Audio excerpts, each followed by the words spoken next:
this podcast, review the slides of the skin. The first image is that of thick skin, and in this plastic section you can identify the epidermis with its thickened stratum corneum. You can identify the dermis, dermal papilla, the hypodermis containing white adipose tissue, and sweat glands. The secretory portions of the sweat glands are found most often at the junction between the dermis and the hypodermis, and this can be useful to distinguish these layers and to find the sweat glands.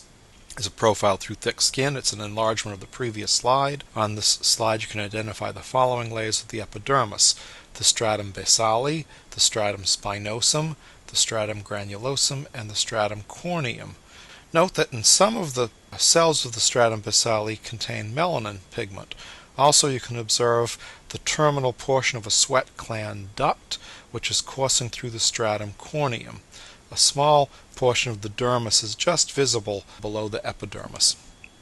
Here's a profile of thick skin. You can identify the epidermis with its thickened stratum corneum, dermis, dermal papilla, and a sweat gland. Again, you can observe the terminal portion of the duct of a sweat gland coursing through the stratum corneum. This is an enlargement of the previous slide, and you can identify in the epidermis the stratum basale, the stratum spinosum, the stratum granulosum, and the stratum corneum.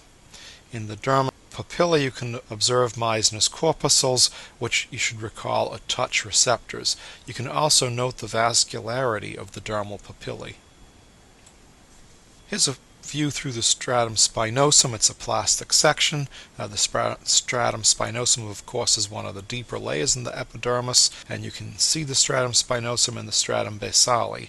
The stratum basale is the deepest layer, which consists of a single row of cells which here contain pigment. The spines of the cells of the stratum spinosum are especially evident here. Electron microscopy reveals that the spines of the cells are joined to those of neighboring cells by numerous desmosomes. Here you can also identify the upper papillary layer of the dermis. Here you can observe the secretory and duct portions of a sweat gland embedded in dense, irregular connective tissue of the dermis. The cells of the secretory portions of the glands are larger and less heavily stained than those of the ducts. In addition, the epithelium of the ducts is best described as a double cuboidal epithelium. In this enlarged view of a sweat gland, you can identify the secretory and duct portions of the glands. You can note adipocytes and dense, irregular connective tissue in this field. This is some thin skin. You can identify the epidermis, dermis, sweat glands, and two hair follicles with their associated sebaceous glands. The epidermis of thin skin is greatly reduced in thickness when compared to that of thick skin, and its upper layer, the stratum corneum, is thin and often loosely attached, and thus is given the name stratum disjunctum. Note that the epidermis continues into and forms the sheaths of the hair follicles. Hairs are thus epidermal appendages.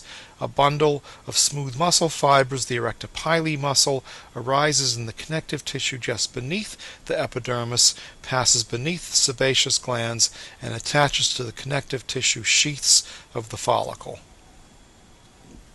In this section of the scalp, made parallel to the skin surface at about the level of the dermal-hypodermal junction, many hair follicles are evident. Beginning with the pigmented cortex of the hair shaft, identify the following major layers of the follicle: the inner follicular sheath, which is the light band, the outer follicular sheath, which is the wide purple layer of cells, and the connective tissue sheath of the follicle. This is a section through the bulb of the hair follicle. The section passes right through the center of the hair bulb. You can identify the dermal papilla, which supplies nutrients for hair growth, the outer follicular sheath, best seen near the top of the field, and the connective tissue sheath of the follicle.